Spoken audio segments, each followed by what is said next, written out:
Hello dear students, welcome back to the GDC classes. So dear students, जैसा कि आप सभी को पता है जीपैट एग्जामिनेशन आपका धीरे धीरे करके करीब आ रहा है और जैसे जैसे जीपैट एग्जाम का टाइम नजदीक आता जाएगा, अभी आप दिसंबर एंडिंग मंथ बात करें, अब आपके पास सबसे इंपॉर्टेंट पार्ट आता है solve the previous year question paper. और सिर्फ सॉल्व नहीं करना है, उन प्रीवियस ईयर क्वेश्चन पेपर को प्रॉपरली समझना भी है कि वो क्वेश्चन कहां से आए हैं, किस सब्जेक्ट से कितने क्वेश्चन आए, कौन से टॉपिक से कौन सा क्वेश्चन पूछा गया। मतलब प्रॉपर एक प्रीवियस ईयर क्वेश्चन पेपर की एनालिसिस और साथ ही साथ उसका प्रॉपर एक्सप्लेनेशन और पूरा उसके क्वेश्चन सॉल्विंग एबिलिटी अब आपको डेवलप करने की जरूरत है। आपको पता है लास्ट ईयर से जीपैट एग्जाम कंडक्ट किया जा रहा है बाय द NBEMS और उससे पहले कंडक्ट होता था बाय द NTA। तो आपको दोनों पैटर्न पे चलना है, दोनों को समझने की कोशिश करना है। मैं आपको बता दूं, ये जो आपको प्रीवियस ईयर एक्सप्लेनेशन का पूरा वीडियो देखने को मिलने वाला है, ये पूरा वीडियो हम यहां पे डालेंगे जीपैट डिस्कशन सेंटर के ऑफिशियल यूट्यूब चैनल पे। और ये सारा जो एक्सप्लेनेशन पार्ट है, ये सारी चीजें आपको हमारी न्यू एडिशन जीपैट मंत्रा में देखने को मिलेगा। आप वो क्वेश्चन वहां से सॉल्व भी कर सकते हैं और साथ ही साथ उनको समझ भी सकते हैं। तो चलिए मैं आगे बढ़ूं, क्वेश्चन पे जाऊं, उससे पहले क्यों ना एक बार प्रॉपर जीपैट 2024 के क्वेश्चन पेपर का एक प्रॉपर एनालिसिस कर लिया जाए कि सब्जेक्ट वाइज कितने क्वेश्चन आए, किस सब्जेक्ट से कितने क्वेश्चन देखने को मिले, ये प्रॉपर एक अंडरस्टैंडिंग होना जरूरी है। तो अगर मैं आपसे बात करूं, ऑफिशियली बाय द NBEMS जो डिक्लेयर किया गया था कि 38 question from the pharmaceutics and allied subject, 38 question from the pharmaceutical chemistry and allied subjects, 28 question from the pharmacology and allied subject, while 10 question from the pharmacognosy and allied subject से बोला गया था। वही 11 आपके अदर सब्जेक्ट या minor subject से, total 125। But ये officially declared हुआ था, प्रैक्टिकली क्या आया जरा वो ध्यान दीजिएगा। फार्मास्यूटिक्स से 32 क्वेश्चन, फार्माकोलॉजी से 41 क्वेश्चन, फार्मास्यूटिकल केमिस्ट्री से 31 क्वेश्चन, अगर हम बात करेंगे फार्माकोग्नोसी से 10 और अदर से 11 क्वेश्चन, टोटल 125 क्वेश्चन यहां पे बने। मींस मुझे किसी भी सब्जेक्ट को ना लाइटली नहीं लेना है, क्योंकि किस ईयर में कौन सा सब्जेक्ट मोस्ट इंपॉर्टेंट हो जाए नो वन नोज। इसलिए हर साल की तरह इस बार भी आपको हर सब्जेक्ट पे अपनी कमांड बनानी होगी। चलिए अब इसी को थोड़ा अगर समझने की कोशिश करते हैं। केवल मैं फार्मास्यूटिक्स की बात करूं, अब आपको ये तो पता ही है फार्मास्यूटिक्स कोई एक सिंगल सब्जेक्ट नहीं है। This is the bunch of the 7 subject, जहां पे pharmaceutical technology, physical pharmacy, pharmaceutical engineering, jurisprudence, biopharmaceutic, dispensing pharmacy, hospital and clinical pharmacy, सारी चीजें आती है। अब देखो फार्माटेक से 13 क्वेश्चन, फिजिकल फार्मेसी से बात करेंगे 4, फार्मास्यूटिकल इंजीनियरिंग से 4, ज्यूरिस्प्रूडेंस से 5 क्वेश्चन, बायोफार्मास्यूटिक्स से 2, डिस्पेंसिंग से 3 and hospital and clinical pharmacy, total ये हो जाता है 32 क्वेश्चन। क्या हर सब्जेक्ट पे इक्वल इंपॉर्टेंस रखें? नहीं, क्योंकि फार्मास्यूटिकल टेक्नोलॉजी सबसे ज्यादा क्वेश्चन हर साल आते हैं, तो पहली प्रायोरिटी उस पे देना चाहिए, उसके बाद बाकी सब्जेक्ट पे आप ध्यान दीजिए। सिमिलर अगर मैं आपसे फार्माकोलॉजी की बात करूं, 41 क्वेश्चन हुए, या pharmacology and allied subject include हो जाता है। मींस 20 अगर हम बात करेंगे, हमारा यहां पे 14 क्वेश्चन कहां से है, हमारा सिर्फ और सिर्फ from the human anatomy and physiology से है, 6 क्वेश्चन पैथोफिजियोलॉजी, यानी 20 क्वेश्चन ये हो गए और 21 क्वेश्चन आपके फार्माकोलॉजी से। अब एक मिनट जरा ध्यान दीजिएगा, अगर मैं सिर्फ जनरल फार्माकोलॉजी की बात करूंगा, 6 क्वेश्चन केवल पहले पार्ट से, जिसको आप सब लोग लाइटली ले लेते हो ना, लाइटली नहीं लेना है, उसको प्रॉपर अंडरस्टैंडिंग अच्छे से करना है, क्योंकि 6 क्वेश्चन मायने रखता है जीपैट जैसे एग्जामिनेशन की बात करेंगे। सिमिलर हर सब्जेक्ट वाइज यहां पे हमने डिवाइड कर दिया है, साथ ही साथ हमने चैप्टर वाइज क्वेश्चन डिवाइड कर दिया है। इसको समझिए और देखिए कि हाँ फार्माकोलॉजी से कितने क्वेश्चन आए। अगर मैं आपसे वहीं पे फार्माकोग्नोसी की बात करूंगा, फार्माकोग्नोसी से आपके टोटल 10 क्वेश्चन आए। कहां से आए? चैप्टर वाइज देखिएगा, इंट्रोडक्शन से, ग्लाइकोसाइड से, लिपिड से बात करेंगे, रेजिन से बात करेंगे, टैनिन से बात करेंगे, टोटल आपके यहां पे 10 क्वेश्चन देखने को मिले। Pharmaceutical chemistry and allied subject से बात करेंगे 31 क्वेश्चन, जिसमें ऑर्गेनिक केमिस्ट्री से 7, मेडिकल केमिस्ट्री से बात करेंगे 14, इनऑर्गेनिक से 3, फिजिकल से हमारा 1 और फार्मास्यूटिकल एनालिसिस से 6 क्वेश्चन आए, तो टोटल 31 क्वेश्चन। अदर सब्जेक्ट्स की बात कर रहे हैं, फार्मास्यूटिकल माइक्रोबायोलॉजी से 5 क्वेश्चन, बायोकेमिस्ट्री से 2 to 3 क्वेश्चन, फार्मास्यूटिकल बायोटेक्नोलॉजी से 1 और फार्मास्यूटिकल मैनेजमेंट से 3, टोटल 11 क्वेश्चन हुए। इतने प्रॉपर क्वेश्चन का इस वीडियो में हम डिटेल क्वेश्चन एनालिसिस करेंगे। और ये जो 24 का क्वेश्चन पेपर है, इसको हमने 3 पार्ट में डिवाइड किया है। ये आपको 1 by 1 देखने को मिलेगा। तो चलिए अपनी प्रिपरेशन को और अच्छे से मजबूत बनाइए जीडीसी के साथ, क्योंकि जीडीसी आपको राइट टाइम पे राइट एजुकेशन देता है और राइट टाइम पे राइट डिसीजन लेना ही सबसे ज्यादा जरूरी होता है किसी भी एग्जाम में सिलेक्शन पाने के लिए। तो चलिए शुरुआत करते हैं पहला क्वेश्चन हमारी टीम के साथ। तो ये था जी आपका फर्स्ट क्वेश्चन, राइट। चलिए पढ़ते हैं और देखते हैं कि इसकी एक्सप्लेनेशन आपकी क्या रह सकती है। अब जैसे ही क्वेश्चन स्टार्ट हुआ, आपको दिख गया कि coating of Eudragit Ne40D on the tablet is done to prepare. जिसने बेसिक ऑफ फार्माटेक भी समझी है, उसने इससे भी क्वेश्चन का अंदाजा लगा लिया होगा कि आपका आंसर क्या होगा, राइट। इवन इफ अगर आपको ये नहीं पता है, तब भी आपका इसका आंसर आप बहुत इजीली गेट कर सकते थे। स्पेशली यूट्राजेट आपका किस लिए यूज होता है, ताकि आपकी कंट्रोल्ड रिलीज प्रोफाइल को मेंटेन किया जा सके टैबलेट्स की, राइट। तो सीधा ही सीधा आपका आंसर बनता था कंट्रोल्ड रिलीज टैबलेट, ना ही बक्कल टैबलेट, ना ही सबलिंगुअल, और इमीडिएट रिलीज टैबलेट्स तो बिल्कुल भी नहीं, राइट। बिल्कुल डायरेक्ट सवाल था, बेसिक सा क्वेश्चन था, राइट। चलिए ओके, कंट्रोल्ड रिलीज टैबलेट्स आप देख चुके हैं, जो कि आपका यूट्राजेट पॉलीमर था। देखिए एक बार इसकी एक्सप्लेनेशन भी देख लेते हैं, हालांकि ये बहुत ही ज्यादा इजी क्वेश्चन था, राइट। सो यूट्राजेट क्या है? Eudragit is a trademark of polymethacrylate polymers, right? These polymers are actually the derivatives of the acrylic acid, right? इनमें आपके methacrylic acid, right, methacrylate and other esters की कुछ ratio available होती है, right. So these are actually most commonly use as organic phase which is a mixture of the acetone and the isopropyl. क्या ratio है mixture की? 60:40, right. हालांकि question आपका direct पूछा गया था यूट्राजेट Ne40 पर, जो कि आपको बताया गया is use for the coating of tablet for their controlled release. ठीक है जी, बिल्कुल सिंपल क्वेश्चन है आपका। चलिए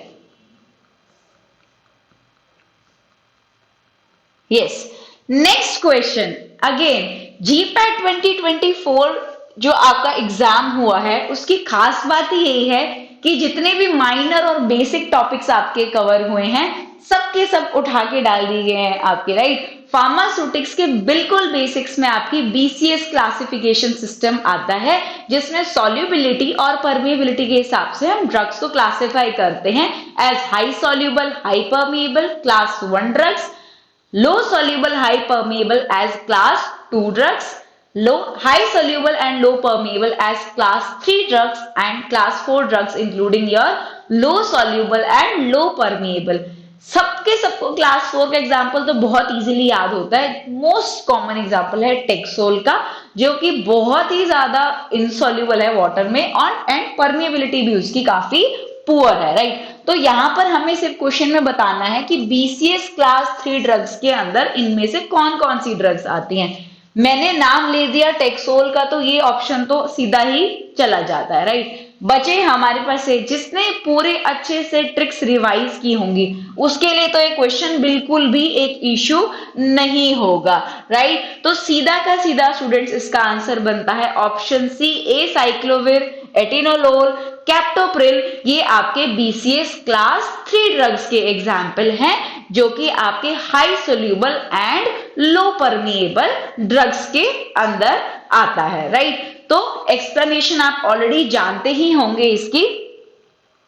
सो BCS क्लास 3 ड्रग्स, जैसे कि मैंने आपको कहा, तो जैसे ही मैंने आपको कहा BCS क्लास 3 ड्रग्स, जिसमें कि मैंने आपसे कहा कि ये ड्रग्स आपकी हाई सॉल्युबल होने के साथ साथ लो परमिएबल ड्रग्स कहलाएंगी, जिसके अंदर आपके इंपॉर्टेंट एग्जाम्पल्स जो आते हैं वो है ranitidine, cimetidine, atenolol, acyclovir, captopril and metformin. तो जिस स्टूडेंट्स ने ट्रिक्स के साथ इनको ऑलरेडी क्लास में रिवाइज किया होगा उसके लिए क्वेश्चन बिल्कुल भी एक प्रॉब्लम नहीं होगा। साथ ही साथ बीसीएस क्लासिफिकेशन सिस्टम तो इतना पुराना कॉन्सेप्ट है जिसमें हर बार एवरी ईयर आपके कुछ ना कुछ क्वेश्चन जरूर इस पे इनडायरेक्टली और डायरेक्टली पूछे जाते हैं, राइट। तो चलिए नेक्स्ट क्वेश्चन पे चलते हैं। आपका आ चुका है फार्मास्यूटिकल ज्यूरिस्प्रूडेंस से। क्वेश्चन कहता है schedule T of drugs and cosmetics rule 1945 deals with option A B C D. अच्छा जी, अगर आपको बेसिकली पता भी है कि शेड्यूल टी ड्रग्स किसके लिए होता है, आपका none other than your Ayurvedic, Siddha and Unani system.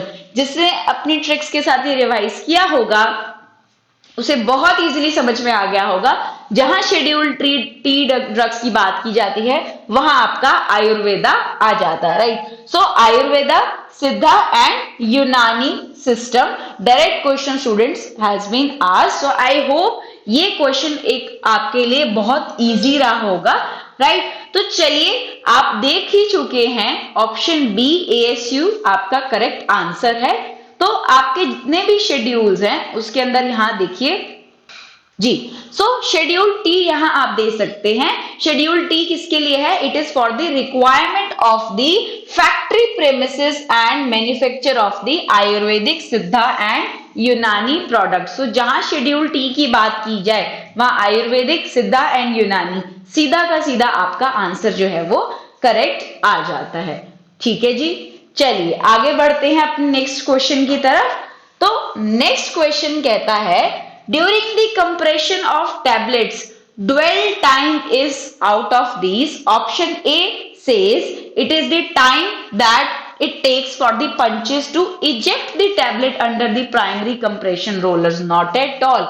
Generally अगर आपने बिल्कुल बेसिक भी पढ़ा होगा, जब आपकी टैबलेट की पंचिंग की जाती है, आपको ध्यान होगा जब आपकी टैबलेट की पंचिंग की जाती है तो कुछ रोलर्स के नीचे से जब आपके ये टैबलेट बंचेस को आपका पास किया जाता है वन बाय वन, तो क्या होगा, इनके जो फ्लैट हेड्स होते हैं आपके वो टाइम ड्वेल टाइम, तो इसमें क्या होगा, it is the actual time that the surface of the head plate actually आपका compression roller के अंडर जब आता है, राइट। सो इन ऑप्शंस में से मैंने आपको कहीं पर भी eject वर्ड का यूज नहीं किया है, राइट। सो इजेक्शन का काम यहां पर जाता है हमारा ऑप्शन सी, जो कहता है time it takes for the punches to stop moving and to achieve maximum penetration in the die under the primary compression rollers, right. तो सीधा का सीधा ऑप्शन नंबर सी आपका करेक्ट हो जाता है। ठीक है जी, ओके जी हाँ। तो कंप्रेशन के टाइम पर आपका पंचेस, आपका बेसिकली रोलर्स के अंडर आपकी टैबलेट किस तरीके से आपकी बेसिकली स्टिकिंग एंड कैपिंग को अवॉइड करते हुए आपकी पास की जाती है, यहां पर आप देख सकते हैं क्लियरली, राइट। चलिए, तो ये सारी एक्सप्लेनेशन मैं फिर से आपको बताना चाहूंगी। हमारी जीपैट मंत्रा जो बुक है, जीपैट मंत्रा, उसमें एज सच आपको explanation with the previous years questions, आपको कंप्लीट एक्सप्लेनेशन जो है वो प्रोवाइड कर दी जाएगी। ऑलराइट, चलिए नेक्स्ट क्वेश्चन पर चलते हैं। सो क्वेश्चन कहता है which of the following is not the method for solubility enhancement. Option A है crystallization, option B cosolvency, option C hydrotropy and option 4 है आपका सॉल्ट फॉर्मेशन। फिर से बहुत ही बेसिक क्वेश्चन, बहुत ही बेसिक क्वेश्चन। आपने कभी सुना है कि क्रिस्टल फॉर्मेशन आपकी सॉल्युबिलिटी एनहांसमेंट कर रही है? नहीं। तो सीधा का सीधा स्टूडेंट्स, यस कोसॉल्वेंसी एक मेथड है सॉल्युबिलिटी एनहांसमेंट का, हाइड्रोट्रॉफी भी एक बहुत इंपॉर्टेंट मेथड है आपका सॉल्युबिलिटी एनहांसमेंट का, as well as salt formation तो आपका है ही। तो बचा आपका क्रिस्टलाइजेशन। क्रिस्टलाइजेशन कभी भी आपका सॉल्युबिलिटी एनहांसमेंट के लिए यूज नहीं किया जाता, right. So correct answer will be option number A crystallization, right? So चलिए आप देख चुके हैं, जब हम बात करते हैं सॉल्युबिलिटी स्टडीज की तो क्या क्या पैरामीटर हमारे लिए इंपॉर्टेंट है, एज वेल एज आपकी कोसॉल्वेंसी, हाइड्रोट्रॉपी, सॉल्ट फॉर्मेशन, ये सारे के सारे आपके मेथड है सॉल्युबिलिटी एनहांसमेंट के, बट क्रिस्टलाइजेशन आपका मेथड नहीं है। तो सीधा का सीधा आपका करेक्ट आंसर हो जाएगा क्रिस्टलाइजेशन। वाई? क्रिस्टलाइजेशन है क्या?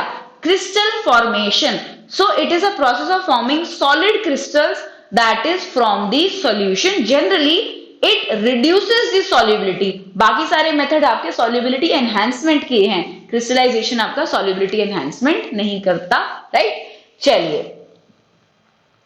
चलिए आगे चलते हैं नेक्स्ट क्वेश्चन पे। क्वेश्चन कहता है the Bloom strength is directly proportional to option A density, viscosity, measurement of the strength and stiffness of gelatin, या फिर मॉलिक्यूलर वेट। तो जिसने हमारे सारी क्लासेस अटेंड की हैं उसे बहुत ही ज्यादा इजीली पता होगा कि ब्लूम स्ट्रेंथ आपकी किससे रिलेटेड होती है। ब्लूम स्ट्रेंथ आपकी मॉलिक्यूलर वेट से रिलेटेड होती है। सो करेक्ट आंसर बनेगा आपका option D. As well as आपको पता भी होगा कि ब्लूम स्ट्रेंथ होती कितनी है, आइडियली 150 टू 250 ग्राम्स आपकी ब्लूम स्ट्रेंथ होती है। 150 टू 250 ग्राम्स किस लिए यूज की जाती है? आपकी जनरली यूज की जाती है आपकी जेलेटिन की क्वालिटी को चेक करने के लिए। जनरली यूज की जाती है आपके जेलेटिन की क्वालिटी को लेकर, जिसमें ये मेजर करती है एक्चुअली में उसकी स्ट्रेंथ, कोहेसिव स्ट्रेंथ को मेजर किया जाता है corresponding between your gelatin molecules, right? So सीधा का सीधा आपका मॉलिक्यूलर वेट इसमें correct answer, right? Option D is the correct answer. So Bloom strength, as I mentioned, you can see Bloom strength is measured in the Bloom gel-o-meter. So Bloom strength is measured in the Bloom gel-o-meter, which measures the gel rigidity, right? So it measures the cohesive strength and the quality of the gelatin. Value कितनी रहती है इसकी? 150 से 250 grams and directly related to your molecular weight, right? So it should be ideally 150 to 250 grams. Okay? चलिए next question पर चलते हैं। Next question कहता है size of a pilot plant batch, size of a pilot plant batch is how much as compare to either the marketing batch और the production batch, right? तो आपने देखा होगा कि आपकी CDSCO की गाइडलाइंस की अपडेट्स के अंदर आपने देखा होगा कि एज वेल एज आपको क्लास में भी बताया गया होगा कि size of the pilot plant batch actually कितना होता है, at least 1/10 of the production batch, right? 1/10 of the production batch. So size of the pilot plant batch is 1/10 of the production batch, right? So generally आपका जो 1/10 रहता है production batch के, तो ये डायरेक्ट क्वेश्चन आपसे पूछा गया है क्या ये मार्केटिंग बैच के 1/10 है, क्या 1/5 ऑफ द मार्केटिंग बैच है, क्या ये प्रोडक्शन बैच के 1/5 है? नहीं, तो डायरेक्ट आंसर बनता है आपका 1/10 of the production batch. Okay, yes. तो आप देख सकते हैं एक्सप्लेनेशन के अंदर यहां क्लियरली मेंशन किया गया है कि बैच साइज में be kept less than the 1 lakh tablets और capsule in case of the drugs with dealing with the serious situation. However, you can see that the size will be at least minimum 1/10 of the full production batch or 1 lakh tablets or capsule।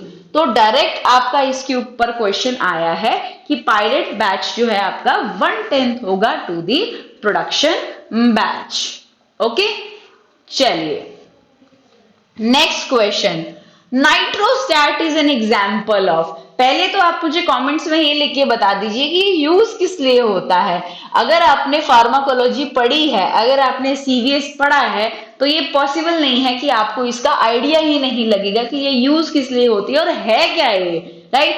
So nitrostat is actually an example of, option A कहता है effervescent tablet, option B कहता है bolus tablet, option C कहता है control release tablet, या option D कहता है आपका सबलिंगुअल टैबलेट। सो जिसने नाइट्रोग्लिसरीन के बारे में बेसिक पढ़ा होगा वो समझ गया होगा कि नाइट्रोग्लिसरीन आपका एंजाइना के अंदर जब यूज की जाती है तो वो आपका सबलिंगुअल टैबलेट होती है, राइट। सो करेक्ट आंसर इसका होगा option number D, sublingual tablet, right.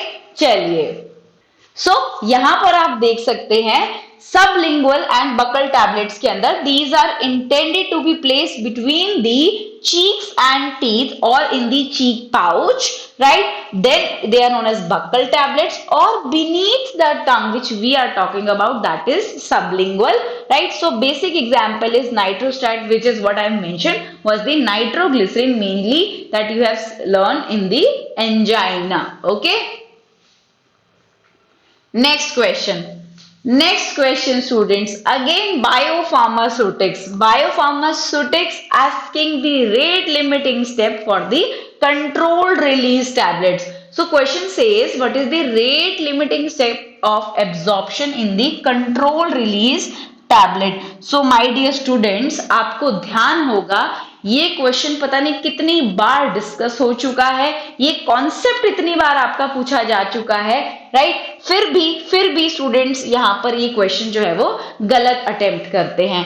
तो जनरली आपको पता होगा कोई भी सॉलिड डोजेज फॉर्म, जनरली आप जानते होंगे कोई भी जो आपकी सॉलिड डोजेज फॉर्म होती है, सबसे पहला स्टेप क्या होता है उसका, डिसइंटीग्रेशन। सबसे पहला स्टेप क्या होता है उसका, डिसइंटीग्रेशन, राइट।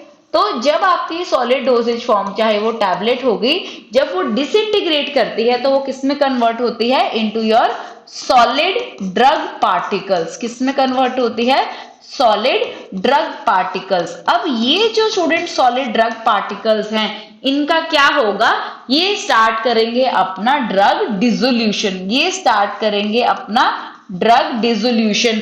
यही ड्रग डिसोल्यूशन आपका रेट लिमिटिंग स्टेप कहलाता है फॉर दी लाइपोफिलिक ड्रग्स। यही रेट लिमिटिंग स्टेप कहलाता है किसके लिए, आपका लाइपोफिलिक ड्रग्स, अगर आपसे स्पेसिफिकली पूछे तो, राइट। तो डिसोल्यूशन के बाद क्या होगा, ठीक है, आपका डिसइंटीग्रेशन हुआ, उसके बाद आपका डिसोल्यूशन हुआ। डिसोल्यूशन होने के बाद आपका ड्रग जो है एट दी एब्जॉर्प्शन साइट अब पहुंचने वाली है, तो उसके बाद उसका परमिएशन स्टार्ट हो जाएगा अक्रॉस दी बायोलॉजिकल मेम्ब्रेन, ठीक है जी। तो उस टाइम पे जो रेट लिमिटिंग स्टेप होगा वो होगा आपका permeation across the biological membrane for the hydrophilic drugs. पर जब हम मेनली लिपोफिलिक ड्रग्स के बारे में बात करें, या जनरलाइज जब यहाँ पर आपको बताया गया है absorption of the controlled release tablet, तो सीधा का सीधा आपका डिसोल्यूशन जो है वो करेक्ट आंसर है। बिल्कुल basic question, simple question students आपसे यहाँ पर पूछा गया, राइट। सो करेक्ट आंसर बनता है आपका option A, which is the dissolution of the drug. Okay, चलिए नेक्स्ट क्वेश्चन पर चलते हैं अपने जी। आगे जी फार्माटेक में हम फिर से टैबलेट लेकर चलिए। क्वेश्चन कहता है the core tablet coated with the cellulose acetate phthalate. I think Pharmatech students cellulose acetate phthalate, जैसे ही आपने वर्ड देखा आप कुछ समझ चुके होंगे क्वेश्चन किस बारे में होगा, right. Cellulose acetate phthalate which has been administered to the patient, where do you expect the drug release to be. Question कहता है core tablet with cellulose acetate phthalate, right, which has been administered to the patient, where do you expect the drug release to be। जहां बात आ जाती है phthalate की, cap cellulose acetate phthalate या कोई भी और थैलेट्स की, वहां पर बात आ जाती है आपकी एंटेरिक कोटिंग की, याद होगा आपको। सो स्टूडेंट्स जब हम एंटेरिक कोटिंग की बात करते हैं वहां पर हमेशा बात की जाती है these are meant for the drugs to be release in the intestine, and वहां पर ही आपका एंटेरिक कोटिंग जो है वो आपकी, इसीलिए drugs which are meant to be reach the intestine, right, that students that is why we do the enteric coating, जो सबको पता होगा। एंड आपका एंटेरिक कोटिंग के बाद सिंपल सी बात है कि सेल्यूलोज एसिडिक थैलेट्स या कोई भी थैलेट्स आपकी यूज की जाते हैं एंटेरिक कोटेड के लिए, राइट। सो ऑप्शन बी आपका सीधा का सीधा बिल्कुल करेक्ट आंसर है, राइट। चलिए, so you have seen enteric material. Enteric material किसके लिए इस्तेमाल होता है? Because it won't dissolve the in the acid of the stomach. जब आप नहीं चाहते कि आपकी ड्रग टूटे स्टमक के अंदर, बट वो जाकर बेसिक पीएच इंटेस्टाइन में जाकर अपना ड्रग जो है वो रिलीज करे एंड वहीं उसका बेस्ट एब्जॉर्प्शन स्टार्ट हो, then students we call as enteric coated material, जिसमें थैलेट्स आपके सिंपल से एग्जाम्पल आते हैं। आपने देखा होगा नॉन एंटेरिक मटेरियल्स भी होते हैं एंड कुछ एंटेरिक मटेरियल्स होते हैं, जिसमें आपके यूट्राजिड्स जिसकी हमने बात करी थी वो भी आपके एंटेरिक कोटिंग मटेरियल्स में आते हैं। ठीक है जी, चलिए नेक्स्ट क्वेश्चन आता है रियोलॉजी से, फिजिकल फार्मेसी से। जाने कितनी बार आपको ये क्वेश्चन समझाया गया है कि हमेशा फिजिकल फार्मेसी के कुछ दो चैप्टर्स, जो 2-3 चैप्टर्स हैं, उनको तो बिल्कुल मत छोड़ना। क्वेश्चन घुमा कर आता है चाहे सीधा आता है, पर बच्चा कंफ्यूज जरूर हो जाता है, राइट। तो क्वेश्चन कहता है रियोलॉजी में से कि based on the rheological behaviour of fluid all the following show the independent property except. Independence किसके पूछ रहा है? टाइम इंडिपेंडेंस पूछ रहा है। आपको पता है हमने पढ़ा है gel sol gel conversion, sol gel sol conversion. वो दोनों ही टाइप के कन्वर्जन स्टूडेंट्स कब होते हैं? दोनों ही टाइम डिपेंडेंट कन्वर्जन होते हैं। लेकिन यहां आपसे पूछा गया है कौन से टाइम इंडिपेंडेंट है आपके, राइट। एक्सेप्ट पूछा गया, एक्सेप्ट। ये तीनों अगर आपने पढ़ा होगा, ये तीनों आपके टाइम इंडिपेंडेंट सिस्टम है। बट जहां बात आपकी एंटी थिक्सोट्रॉपी की आ जाती है, वहां हम कहते रुक नहीं सकते कि यस ये टाइम डिपेंडेंट सिस्टम है, right. Thixotropy, anti thixotropy, right, rheopexy, anti rheopexy, ये सारे आपके टाइम डिपेंडेंट सिस्टम्स हैं। क्वेश्चन ध्यान से पढ़िए, आपसे एक्सेप्शन पूछी गई है, राइट। चलिए आगे चलते हैं। तो आपने देख लिया इसका आंसर है एंटी थिक्सोट्रॉपिक। आपने देखा है फ्लो ऑफ फ्लूइड्स के अंदर आपके Newtonian flow and non Newtonian flow, जिसके अंदर आप देखते हैं time dependent system, time independent systems में आपका पूछा गया है। तो आपको दिख रहा है जी, यहाँ पर प्लास्टिक सिस्टम्स है, यहाँ पर सूडो प्लास्टिक सिस्टम्स है। प्लास्टिक सिस्टम्स को और क्या कहते हैं जी? बिंगम बॉडीज, भूलिएगा मत, राइट। सूडो प्लास्टिक को और क्या कहते हैं? Shear thinning systems, right. Dilatants को क्या कहते हैं? Shear thickening systems. ये भी कुछ बेसिक्स है, अपनी बकेट में ऐड कर लीजिए प्रिपरेशन की, क्योंकि क्वेश्चन यहां से भी बनकर आते हैं, राइट। शेयर थिनिंग सिस्टम्स किसे कहा जाता है? साथ ही साथ आपके टाइम डिपेंडेंट सिस्टम आपके हैं thixotropy and anti thixotropy, gel sol gel conversion. ठीक है जी, चलिए आगे चलते हैं। क्वेश्चन कहता है एन एलिक्सर कंटेन्स 40, ये हालांकि ड्रॉप्ड क्वेश्चन था, कुछ माइनर आई थिंक इसमें माइनर तो नहीं, कुछ मेजर इशू रहे होंगे इसके आपके फॉर्मूलाज के अंदर, या जो भी क्वेश्चन है इसके ऑप्शंस बिल्कुल भी मैच नहीं करते थे। देखते हैं क्वेश्चन क्या है और हम अपने तरीके से इसको एक्सप्लेनेशन बनाते हैं, राइट। कोई बात नहीं अगर इसका क्वेश्चन ड्रॉप हुआ था, बट आपको एक्सप्लेनेशन तो क्लियर होनी चाहिए क्योंकि क्वेश्चन रिपीट होते हैं। ये क्वेश्चन भी आपका काफी बार जीपैट में ऑलरेडी आ चुका है। सो ये कहता है an elixir contains 47% weight by weight alcohol. Question कहता है एलिक्सर कंटेन्स, स्ट्रेंथ कितनी गिवन है आपकी? 47% वेट बाय वेट अल्कोहल।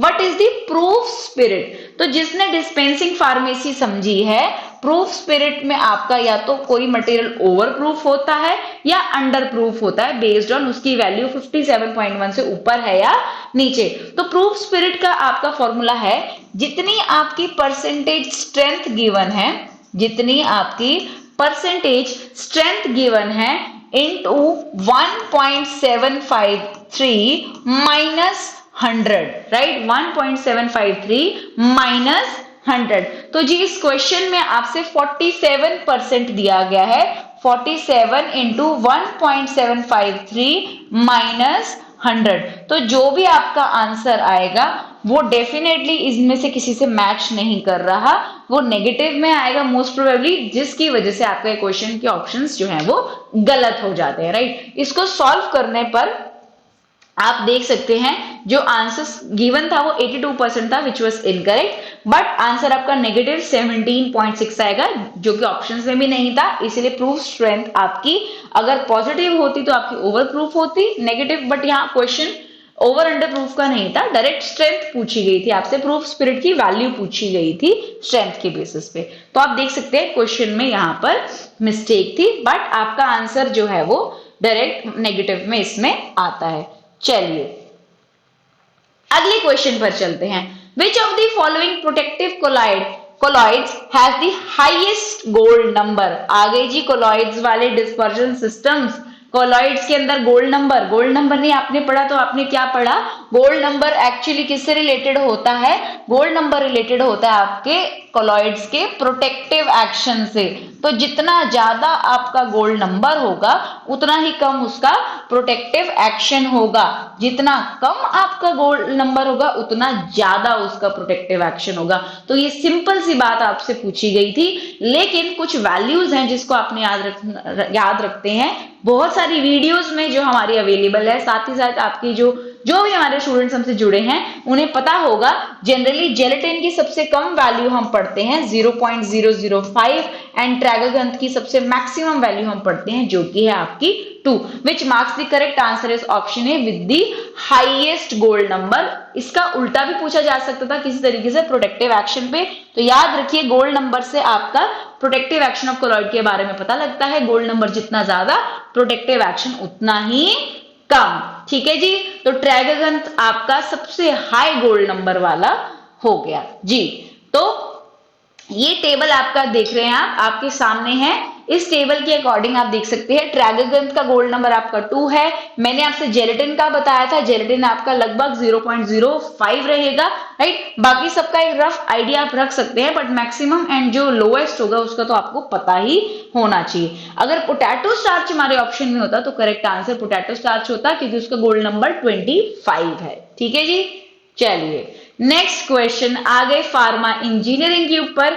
फिर से कितनी बार हम बोलते हैं minor subject, but minor subject ने इस बार बहुत सारे क्वेश्चंस भेज दिए, 1-2 से ज्यादा ही आपके, आई थिंक 3 से 5 क्वेश्चंस आपके फार्मा इंजीनियरिंग से आ गए जीपैट 2024 में, जिसकी वजह से आपको ये चीज समझ जानी चाहिए हर बार बहुत सारा पढ़ना जरूरी नहीं है, लेकिन माइनर सब्जेक्ट्स को नजरअंदाज नहीं करना चाहिए। That was a biggest lesson from GPAT 2024।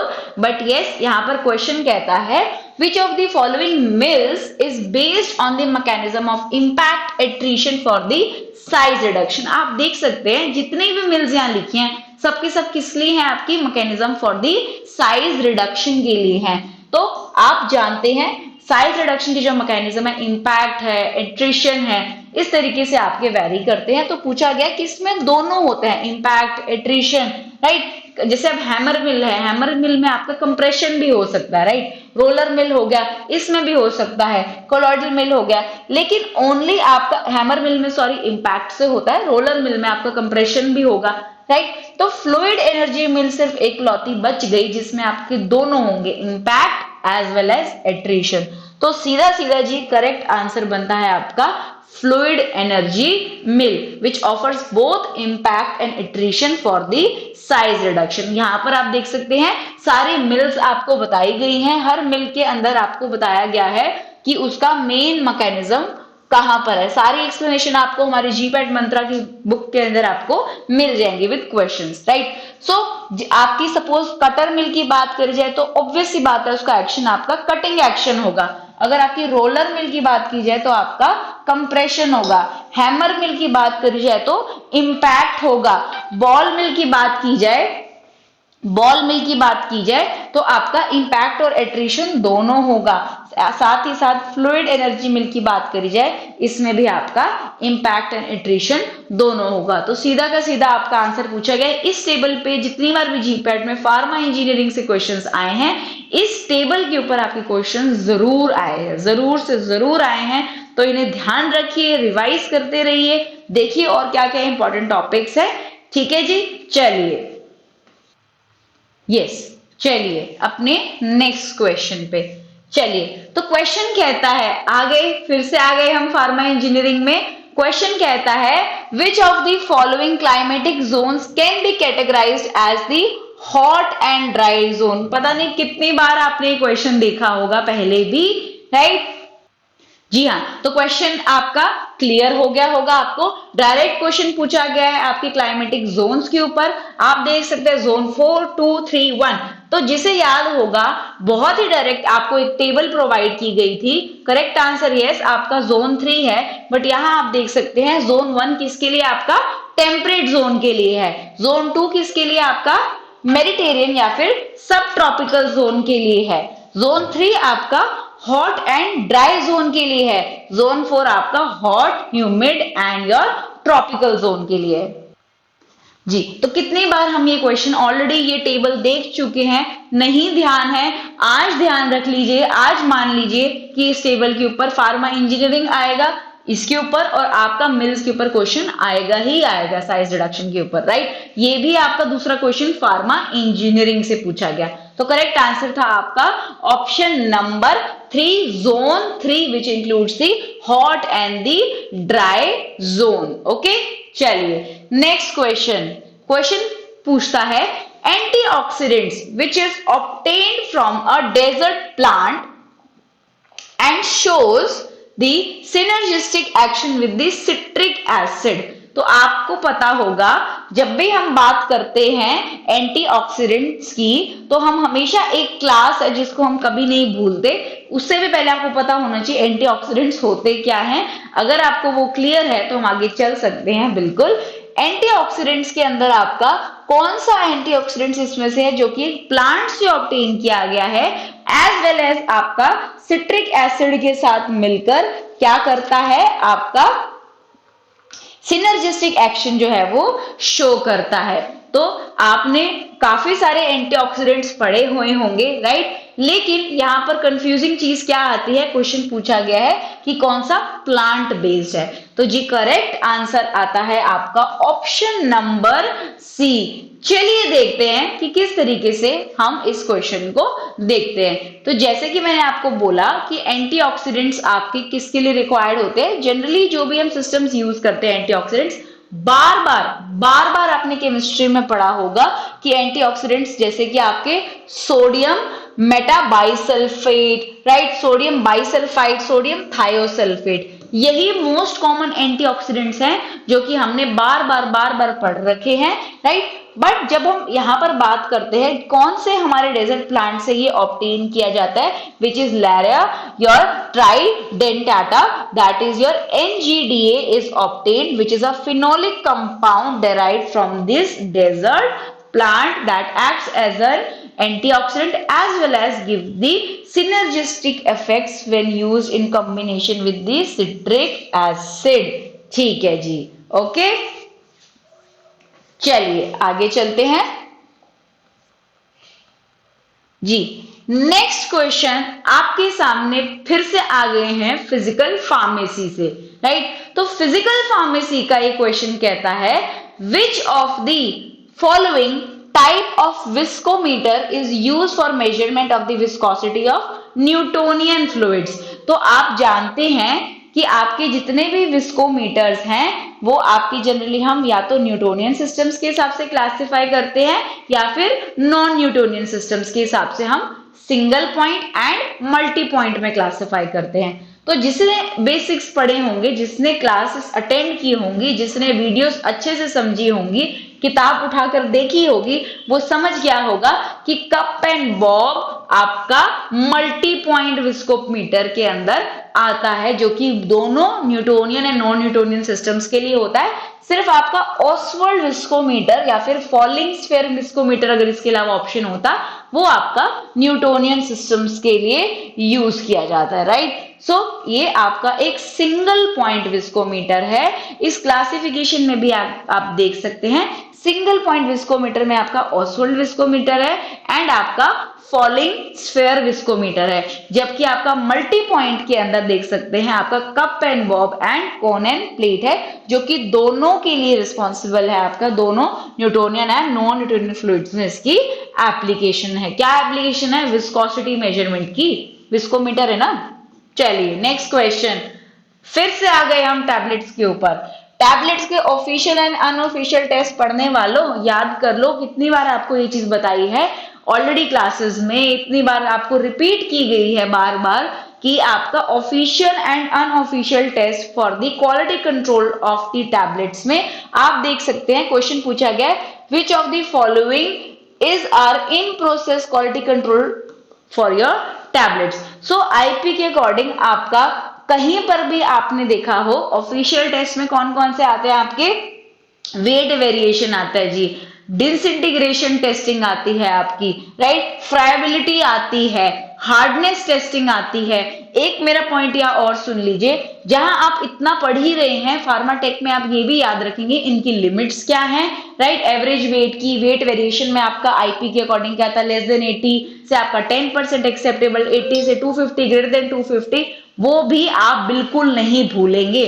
Friability की लिमिटेशन क्या है, फ्राइबिलिटी के अंदर कितने कौन सा इंस्ट्रूमेंट यूज करते हैं आपका, हार्डनेस के लिए कौन कौन से टेस्टिंग के लिए आपके इंस्ट्रूमेंट्स अवेलेबल है, मॉन्सेंटो, वेका, फाइजर, स्ट्रॉन्गकॉप, जितने भी हैं आपके वो सारे के सारे आपको याद होने चाहिए। So as per the official testing yes आपका ये सारे यूज होते हैं, इसमें बिल्कुल भी कंफ्यूज मत होना, जीटा टेस्टिंग के अंदर ना ही कोई पंचर टेस्ट होता है। तो इसमें मल्टीपल ऑप्शंस अगर हम देखें तो आपका correct answer option number D है, राइट।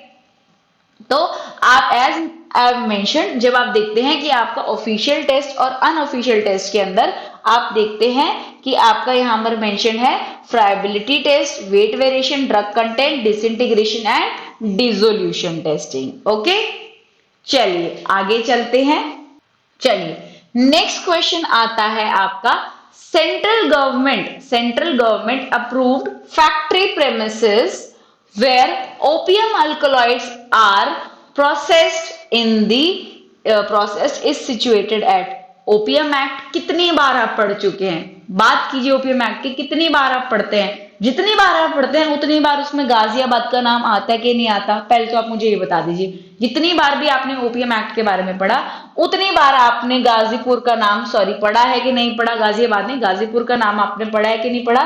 तो सीधा का सीधा आंसर आपका गाजीपुर है, लेकिन आप इन ऑप्शंस में कंफ्यूज हो सकते थे, इसलिए नीमंच का भी आपको कितनी बार स्टूडेंट्स ओपीएम फैक्ट्री की जब बात हुई है आपको ये मेंशन किए गए हैं दोनों नाम, जिसकी वजह से सीधा का सीधा आंसर आपका ऑप्शन सी बनता है जो कि Ghazipur and Neemuch, right. So Ghazipur and Neemuch option number C will be your correct answer. Okay, so 2 government opium alkaloid factories are located in Neemuch, जो कहां पर है आपका मध्य प्रदेश में, एंड गाजीपुर जो कहां पर होगा आपका उत्तर प्रदेश के अंदर है। ठीक है जी, चलिए next question, who has the power to fix the selling price not ceiling price जी। तो who has the power to fix the selling price of the scheduled formulations।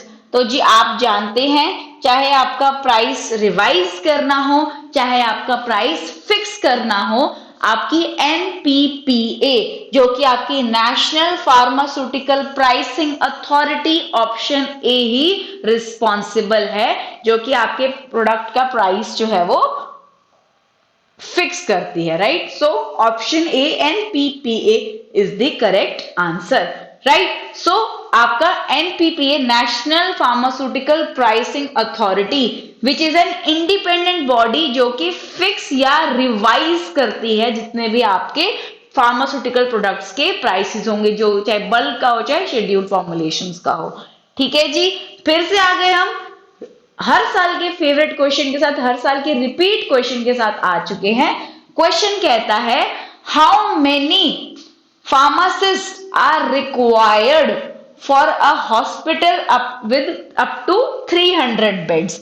I think ये क्वेश्चन तो मुझे एक्सप्लेन करने की भी आपको जरूरत ना पड़े, तो ऑप्शन ए 15, 8, 10, 5 सीधा के सीधा आपको इतनी बार लर्न करवा रखा है।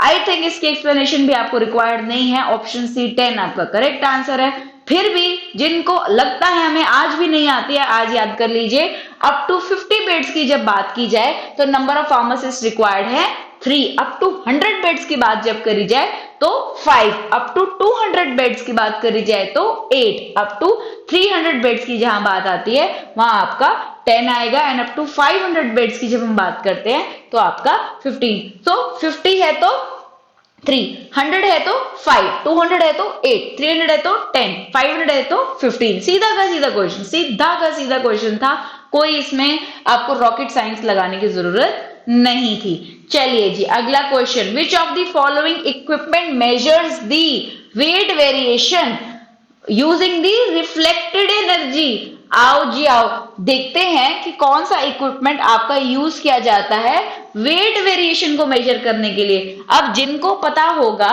कि कौन कौन से आपके बेसिक मैकेनिज्म्स कहाँ कहाँ यूज किए जाते हैं वो तो समझ गए होंगे कि आपका रोटोफिल किस लिए यूज किया जाता है, किसकी फिलिंग के लिए यूज करते हैं, वेरी कैप किसके लिए यूज होता है, रोटोवे किसके लिए यूज होता है, रोटोसोट किसके लिए यूज किया जाता है। बार बार स्टूडेंट्स, बार बार आपको ये करवाया गया है जिसमें कि आपको क्लियर हो जाना चाहिए था अब तक कि आंसर आपका रोटोवे होगा। आखिर ऐसा क्यों, चलिए देखते हैं। आपको पता है रोटोफिल किसके लिए यूज होता है, for the filling of the pellets के लिए यूज होता है।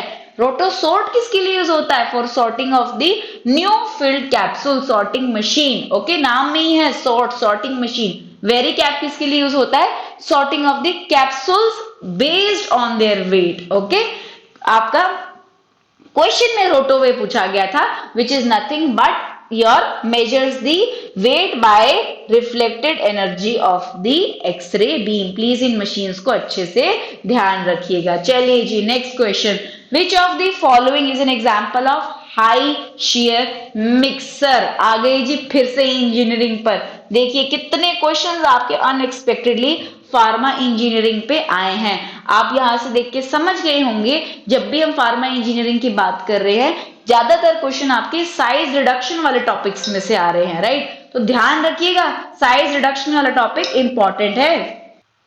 जी हाँ, तो मैकेनिज्म्स आपके जनरली किस हिसाब से डिवाइड किए गए थे मिक्सिंग के अंदर। आपका मिक्सिंग एंड साइज रिडक्शन अगर आपने पूरा टॉपिक पढ़ा होगा अच्छे से, तो मिक्सिंग के अंदर या तो आप कन्वेक्टिव मिक्सिंग पे जाते हैं, या आप शेयर मिक्सिंग ऑप्ट करते हैं, या आप डिफ्यूजिव मिक्सिंग ऑप्ट करते हैं। तो जब आप नाम आ जाता है शेयर मिक्सिंग का, तो उसके अंदर या तो आपके सिग्मा ब्लेड मिक्सर्स कहलाए जाते हैं, या फिर आपके सिल्वर्सन मिक्सर्स या कोलॉइडल मिक्सर्स आते हैं। तो करेक्ट आंसर आपका ऑप्शन नंबर ए आ जाता है, जहां हम सिग्मा ब्लेड मिक्सर की बात करते हैं। जी ठीक है, तो साथ ही साथ आप देखो यहां पर आप देख लेना कन्वेक्टिव मिक्सिंग आपका है, शेयर मिक्सिंग गिवन है आपका, साथ ही साथ आपका डिफ्यूजिव मिक्सिंग भी गिवन है, राइट। शेयर मिक्सिंग के अंदर आपका क्या है, incorporation of material passing through the planes, जिसके अंदर आपका सिग्मा शेयर मिक्सर आता है, जिसके अंदर एक आपका कोलॉइडल मिल का भी होगा, ट्रिपल रोलर भी होगा, एंड आप डायरेक्टली बस इनको याद कर सकते हैं। कोई ऐसा मैसिव बड़ा ऐसा कोई मैकेनिज्म बेस्ड कोई इंस्ट्रूमेंटेशन बेस्ड क्वेश्चन नहीं आता है, बहुत ही डायरेक्ट आपके सीधे के सीधे मैकेनिज्म और क्लासिफिकेशन के ऊपर क्वेश्चन पूछे जाते हैं, right. So sigma blade mixer आपका मैकेनिज्म शेयरिंग रहेगा इसके अंदर, राइट। किसके लिए यूज होता है, आपका सॉलिड सॉलिड मिक्सिंग के लिए यूज किया जाता है। चलिए आगे क्वेश्चन, सबसे सिंपल क्वेश्चन जीपैट 2024 का, जो कि अगर आप एक फार्मा स्टूडेंट्स है आपको बहुत ही आराम से पता होगा कि पेटेंट ग्रांट कितने आपका as per year Indian patent act कितने टाइम के लिए आपका पेटेंट ग्रांट किया जाता है। आई सपोज अगर आप एक फार्मा स्टूडेंट हैं तो इतना तो सबको ही मालूम होगा, और इतनी बार क्लास में बताया जा चुका है कि आपका 20 इयर्स, ऑप्शन डी 20 इयर्स, देखने की भी जरूरत नहीं थी, क्वेश्चन पढ़ते जाओ, माइंड में आंसर सोचते जाना था। आपका पेटेंट ग्रांट किया जाता है for a term of 20 years. Copyright का अलग है, ठीक है जी। चलिए 20 इयर्स आपका direct answer. So patent act was pass in 1970 and came into force on 20 अप्रैल 1972। ठीक है जी, टर्म ऑफ पेटेंट एक्ट आपकी कितनी है, 20 इयर्स। चलिए नेक्स्ट क्वेश्चन, फिर से आ गई जी फार्मा इंजीनियरिंग। 10 बार मैं आज आपको क्लास में दिखा दूंगी कि आपके इतने क्वेश्चन बिल्कुल सिंपल टॉपिक से, जो कि एक्सपेक्टेड भी नहीं थे, वहां से क्वेश्चन आए हैं, लेकिन बिल्कुल बेसिक्स को खंगाला गया है इस बार, बिल्कुल बेसिक्स को चैलेंज किया गया है आपके। तो आई होप ये क्वेश्चंस आपको बहुत ही सीधे तरीके से समझ में आए होंगे, जो एक बिल्कुल नॉर्मल रेगुलर स्टूडेंट भी होगा, कॉलेज की किताब भी उठाकर जिसने देखी होगी, उसके लिए भी क्वेश्चंस कोई डिफिकल्ट नहीं होंगे। सीधा का सीधा यहाँ पर बात करी गई है कि आपका ये इक्वेशन किस लॉ को रिप्रेजेंट करती है। क्या ये रिटिंगर्स लॉ की बात की जा रही है, क्या ये किक्स लॉ की बात कर रही है, क्या ये फिक्स लॉ की बात कर रही है, क्या ये बॉन्ड्स लॉ की बात कर रही है। तो आपको पता है जितनी भी एनर्जी आपकी लगती है पार्टिकल साइज रिडक्शन में, जितनी भी एनर्जी आपकी लगती है किसमें, पार्टिकल साइज रिडक्शन में, वो अगर आपके न्यू सरफेस एरिया के डायरेक्टली प्रोपोर्शनल हो तब हम बात करते हैं रिटिंगर की, जहां पर आपकी न्यू सरफेस एरिया के प्रोपोर्शनल हो, राइट। जहां पर आपकी एनर्जी जो है न्यू क्रैक लेंथ के प्रोपोर्शनल हो, वहां हम बात करते हैं बॉन्ड्स लॉ की। दोनों ऑप्शन आपके सीधे कट गए। जहां पर हम बात करते हैं न्यू क्रैक लेंथ की, वहां आ जाती है आपकी बॉन्ड लॉ। लेकिन जहां हम बात करते हैं आपके साइज रिडक्शन रेशियो की, वहां हमारा सीधा आंसर फॉर दिस इक्वेशन आता है किक्स लॉ। आप ये कांस्टेंट से भी देख सकते हैं के आपका किक्स लॉ। डायरेक्ट क्वेश्चन था, बिल्कुल डायरेक्ट, कोई घबराने वाली बात नहीं थी क्वेश्चन को देख के। इतना सिंपल, हर बार यही क्वेश्चंस आप पिछले 10 साल के पेपर उठा के देख लीजिए, यही टॉपिक्स रिवॉल्व हो रहे हैं, इनसे ज्यादा दूर कोई क्वेश्चन आया नहीं है। तो रिटिंगर थ्योरी में आप देख चुके हैं, सरफेस एरिया की बात करी गई है। बॉन्ड थ्योरी में आप देख चुके हैं, न्यू क्रैक लेंथ की बात की गई है, ठीक है। उनकी इक्वेशंस भी आपके सामने है, बट हमारा इंटरेस्ट क्वेश्चन था आपका किक्स लॉ के ऊपर, राइट। तो correct answer was Kick's law. Next question जी, फिर से आ गए हम अपनी फिजिकल फार्मेसी में। मेरे पास तो 2 सब्जेक्ट्स हैं जिनका मैं आपको गारंटी ले सकती हूं, जितना भी आपको क्लास में पढ़ाया जाए मोर देन सफिशिएंट फार्मास्यूटिक्स के अंदर। आप फिजिकल फार्मेसी, बायो फार्मास्यूटिक्स उठा लीजिए, जो आपने क्लास में कवर कर लिया उससे क्वेश्चन आगे नहीं आएगा। साथ ही साथ बेस्ट प्रिपरेशन के लिए आपके पास बेस्ट बुक्स अवेलेबल हैं, जीपैट मंत्रा है, फिंगर टिप्स है, बहुत सारे आपके लिए हम मॉड्यूल्स भी निकालते रहते हैं। सब मटेरियल आपके पास अवेलेबल है, बट देर है तो सिर्फ आपके खुद के रिवीजन की। तो मेरी छोटी सी रिक्वेस्ट है, इन क्वेश्चन से अपना एनालिसिस देखिए कि हम कितने क्वेश्चंस अटेम्प्ट कर पाए, क्या प्रॉब्लम्स आई हमें। नीचे दिए गए कमेंट बॉक्स में आप उन्हें मेंशन कर सकते हैं। जो भी क्वेरीज आपकी हैं, कोई फीडबैक्स, जो भी आपकी क्वेरीज हैं, आप प्लीज, मेरी पर्सनल रिक्वेस्ट है कि उसे जरूर मेंशन कीजिएगा, ठीक है जी। क्वेश्चन आ गया फिर से फिजिकल फार्मेसी के ऊपर। क्वेश्चन पूछता है एडमंसन इक्वेशन के ऊपर। क्वेश्चन कहता है जब आपका वैल्यू ऑफ P जो है वो 1 है, वैल्यू ऑफ P जो है वो 1 है, और वैल्यू ऑफ F जो कि फ्रीक्वेंसी इंडेक्स है वो आपकी 2 है, तो कौन सी इक्वेशन इनमें से करेक्ट होगी with its diameter also, right. तो अगर आपने एडमंसन इक्वेशन पढ़ी है तो एडमंसन इक्वेशन होती है summation ND P plus F upon summation NDF raise to the power 1 by P।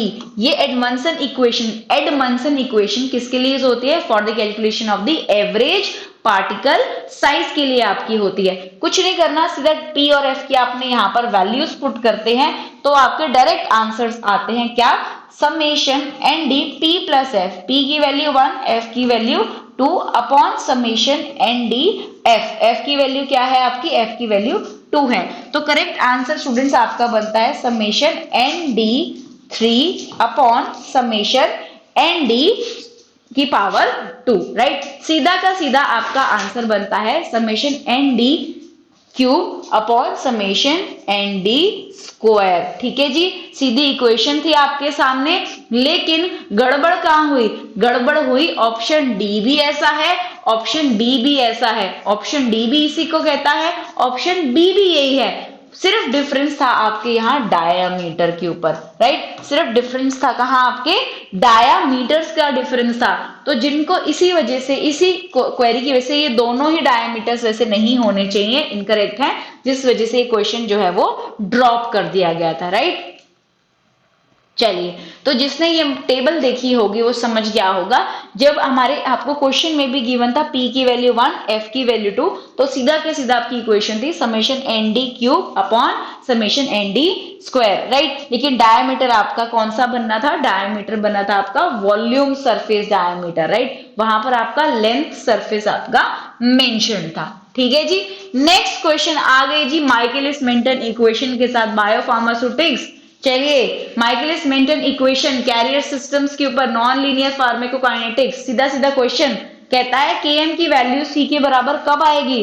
Michaelis Menten equation में पूछता है कि आपके Km की वैल्यू C के बराबर कब आएगी। ऑप्शन ए क्या इंडिकेट करेगा, वो जीरो ऑर्डर इंडिकेट करेगा। Option B rate process occurs at a constant rate, ये इंडिकेट करेगा। Option C equation becomes identical to the first order elimination of the drug, या फिर the rate of the process is equal to half the maximum rate. तीन ही points है Michaelis Menten equation के जहां हम बात करते हैं। सीधा सीधा आंसर आपका ऑप्शन डी होगा बिल्कुल, क्योंकि जिसने ये तीन बेसिक पैरामीटर्स आपके देखे होंगे, जहां Km की वैल्यू C कब होगी, Km ग्रेटर देन C भी आपका होता है, Km लेस देन C भी होता है।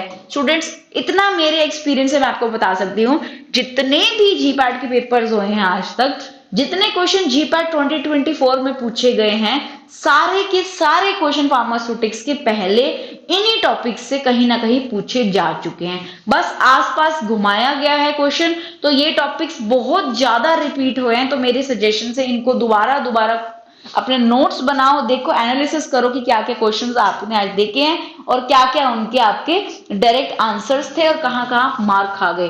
तो Km की वैल्यू C के बराबर कब होगी, when the rate process is equal to half the Vmax, right, half the maximum rate। तो करेक्ट आंसर था आपका ऑप्शन नंबर डी। ठीक है जी, चलिए नेक्स्ट क्वेश्चन पर चलते हैं। नेक्स्ट क्वेश्चन कहता है Which of the following is the formula for calculating the child dose? Age की बात हो रही है, चाइल्ड डोज की बात हो रही है। चाइल्ड डोज की बात करते हैं, सी से चाइल्ड, सी से आपका क्या आता है, सी से आपका क्लार्क्स फॉर्मूला आता है। क्यों भूल जाते हो बार बार, सी से आपका क्लार्क्स फॉर्मूला आता है, राइट। तो सीधा क्वेश्चन था, कोई कैलकुलेशन भी नहीं थी, सिर्फ ये देखना था कि किसके हिसाब से आपका आंसर होगा। तो क्लार्क्स फॉर्मूला के हिसाब से आपकी सी से क्लार्क, सी से चाइल्ड डोज निकाली जाती है, राइट। यंग्स फॉर्मूला आपका किसी एज के हिसाब से है, 12 इयर्स एंड अंडर के लिए। डिलिंग फॉर्मूला आपका child between up to 20 years of age के लिए है। आपका जो क्लार्क्स फॉर्मूला था वो चाइल्ड डोज कैलकुलेशन के लिए है आपका, एज वेल एज बाकी सारे आपके फॉर्मूलाज हैं। थोड़ा बहुत इसमें एडिशन होगा, अगर आप देखेंगे आपकी बुक के अंदर क्लियरली मेंशन्ड है, ठीक है। चलिए नेक्स्ट क्वेश्चन। तो क्लार्क्स फॉर्मूला आपने देखा, क्लार्क्स फॉर्मूला क्या था, child dose into your adult dose, ठीक है जी। चलिए स्पेशली फर्क क्या है, यहां पर आपकी बॉडी वेट की बात करी जा रही है। इन केस आपको कंफ्यूजन हुई तो मैं जस्ट बताना चाहूंगी, यहां पर चाइल्ड की बॉडी वेट की बात की जा रही है, ठीक है जी। चलिए बाकी सारे ऑप्शंस आपके एज के हिसाब से थे, सिर्फ क्लार्क्स फॉर्मूला सी से क्लार्क्स फॉर्मूला, सी से चाइल्ड, बॉडी वेट की बात की जा रही है, तो आपका क्लार्क्स फॉर्मूला ही करेक्ट आंसर होगा, ठीक है जी। चलिए next question, which of the following is an example of physical incompatibility. ठीक है जी, फिजिकल इनकम्पैटिबिलिटी किस किस कारण से हो सकती है। आपने सारी इनकम्पैटिबिलिटीज पढ़ी हुई हैं, नाम से ही पता लग रहा है। एल्कलॉइडल इनकम्पैटिबिलिटी तो आपकी केमिकल इनकम्पैटिबिलिटी है। ड्रग इंटरैक्शन, नाम से पता लग रहा है, ये भी आपकी केमिकल चेंज प्रोड्यूस कर रही है, आपकी क्या रहेगी, केमिकल इनकम्पैटिबिलिटी रहेगी। बची आपकी लिक्विफैक्शन, जो कि डायरेक्ट आपकी फिजिकल इनकम्पैटिबिलिटी में आती है। यहां आपने देखा है फिजिकल इनकम्पैटिबिलिटी में या तो इमिसिबिलिटी कंसीडर्ड है, या इनसॉल्युबिलिटी होगी, या किसी तरीके की प्रेसिपिटेशन होगी, या फिर आपकी लिक्विफैक्शन होगी, राइट। जबकि आपकी जो option A error in doses form था, वो आपकी थेराप्यूटिक इनकम्पैटिबिलिटी थी। कई स्टूडेंट्स कंफ्यूज हो गए कि डोजेज फॉर्म में कोई एरर है, आपने फिजिकल इनकम्पैटिबिलिटी लगा दिया होगा, नहीं, बट उससे आपका थेराप्यूटिक बेनिफिट अफेक्ट होगा। थेराप्यूटिक बेनिफिट में आपका डिफरेंस क्रिएट होगा, जिस कारण आपका रॉन्ग डोजेज फॉर्म्स जितनी भी होंगी, सिनर्जिज्म, एंटागोनिज्म, ये सारे आपके ड्रग इंटरेक्शन से आपकी थेराप्यूटिक इनकम्पैटिबिलिटी होंगी। जबकि आपकी जो अल्कलॉइड सॉल्ट्स वाली थी वो आपकी फिजिकल केमिकल इनकम्पैटिबिलिटी होगी। Next question, in the drawing process which of the following parameter is the adiabatic saturation temperature. फिर से आ गए फार्मा इंजीनियरिंग, एडियाबेटिक की बात की जा रही है, एडियाबेटिक सैचुरेशन टेम्परेचर। जब भी उसकी बात की जाती है कोई नहीं बोलेगा, सिर्फ मैं बोलूंगी। एडियाबेटिक के अंदर जब भी बात की जाती है तो आपका वेट बल्ब टेम्परेचर की बात की जाती है। बिल्कुल कोई कंफ्यूजन नहीं होनी चाहिए थी, कभी भी ह्यूमिडिटी की बात तो कभी नहीं की जा रही इसके अंदर आपकी, right, because we are talking about the temperature, ना ही कोई ड्यू पॉइंट की बात करी जा रही है। सीधा का सीधा आपका ऑप्शन था wet bulb temperature. Okay, so wet bulb temperature आपका it is attained by a water surface when exposed to air under the adiabatic condition. सीधा का सीधा स्टूडेंट्स ये आपका करेक्ट आंसर था। Next question, which of the following